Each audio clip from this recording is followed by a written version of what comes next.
BRS పార్టీపై BJP నేత రఘునందన్ రావు సంచలన వ్యాఖ్యలు చేశారు.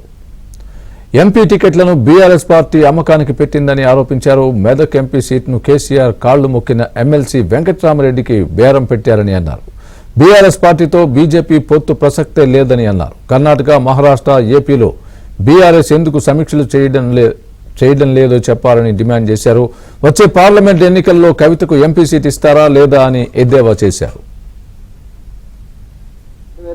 2024 ఏప్రిల్లో వచ్చేటువంటి 17 సీట్లైనా ఉద్యమకారులకి, తమ కుటుంబాల సభ్యుల్ని కోల్పోయిన వాళ్ళకి, అసలు సిసలైనటువంటి కార్యకర్తలకు ఇస్తామనేటువంటి మాట ఆ అమరవీరుల స్తూపం దగ్గర ప్రమాణం చేయండి. నేను ఎందుకు ఇంత స్పెసిఫిక్ గా మాట్లాడుతున్నా అంటే, ఇప్పటికే మెదక్ లాంటి సీట్లు అమ్ముకున్నారని, చేవెళ్ళ లాంటి సీట్లు అమ్ముకున్నారని, రేపు మాపు నల్గొండలు, మహబూబ్ నగర్లు కూడా అమ్ముకుంటారని, డబ్బున్నోళ్ళకే సీట్లు ఇస్తారని, ఇట్లా రకరకాలైనటువంటి ప్రచారాలు మీ సమీక్ష తర్వాత బయటకు వస్తున్నాయి. మొన్నటి మెదక్ సమీక్ష తర్వాత ఓఆర్ఆర్ ఏర్పాటు సమయంలో డిప్యూటీ కలెక్టర్ ఉండి రింగ్ రోడ్డు వంకలకు కారణమై నాటి రాజశేఖర రెడ్డి గారికి అనింది శిష్యుడిగా పేరు తెచ్చుకొని ఆ రోజు 100 కోట్ల భూముల్ని అప్పనంగా రింగ్ రోడ్డు పక్కన సంపాదించుకున్నాయన.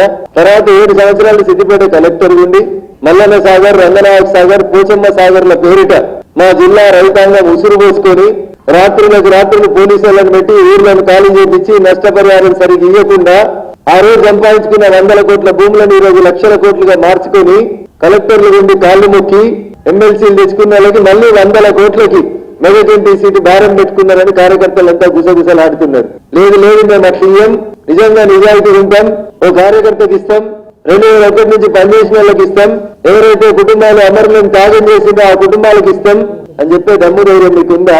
దయ్యాలు వేదాలు వల్లించినట్లు